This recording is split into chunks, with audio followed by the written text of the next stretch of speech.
Congress party తొలి జాబితాని release చేసింది. టోటల్గా 39 మంది అభ్యర్థులతో, ఏదైతే మన బీజేపీ 195 మంది అభ్యర్థులతో రిలీజ్ చేస్తే కాంగ్రెస్ పార్టీ తొలి జాబితా 39 మందితో రిలీజ్ చేసింది. ఇందులో రాహుల్ గాంధీ ఈ దఫా మళ్ళీ వాయనాడ్ నుంచినే పోటీ చేస్తారు. అమేధి నుంచి ఆయన పేరు పెట్టలేదు, ఓన్లీ వాయనాడ్. అంటే అమేధి వదిలేసినట్టే. దాంతో స్మృతి ఇరానీ ఓ రకంగా రాహుల్ని భయపెట్టినట్టే, లేదా రాహుల్ మీదన ఆధిపత్యం సాధించినట్టే అవుతుంది.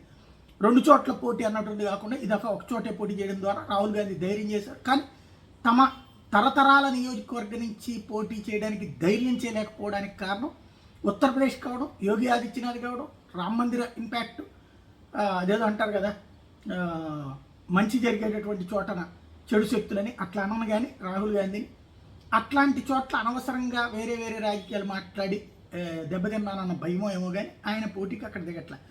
అదే సందర్భంలో తెలంగాణకు వచ్చేటప్పటికి నల్గొండ, మహబూబ్నగర్, మహబూబాబాద్, త్రిపుర, ఈ 3 సెగ్మెంట్లో ఇదే జహీరాబాదు, నల్గొండ, మహబూబ్నగర్, మహబూబాబాద్ అనౌన్స్ చేశారు.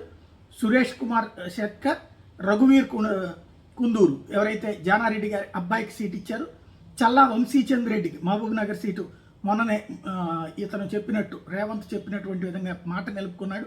తనది మొట్టమొదటి పేరు అనౌన్స్ చేపిస్తానన్నటువంటిది. అలాగే మహబూబాబాద్ ఎస్టీ బలరాం నాయక్ పేరు కూడా అనౌన్స్ చేశాడు. ఇది ఓవరాల్గా మనకి తెలిసినటువంటి మన ఏరియాలకు సంబంధించినటువంటిది కాబట్టి.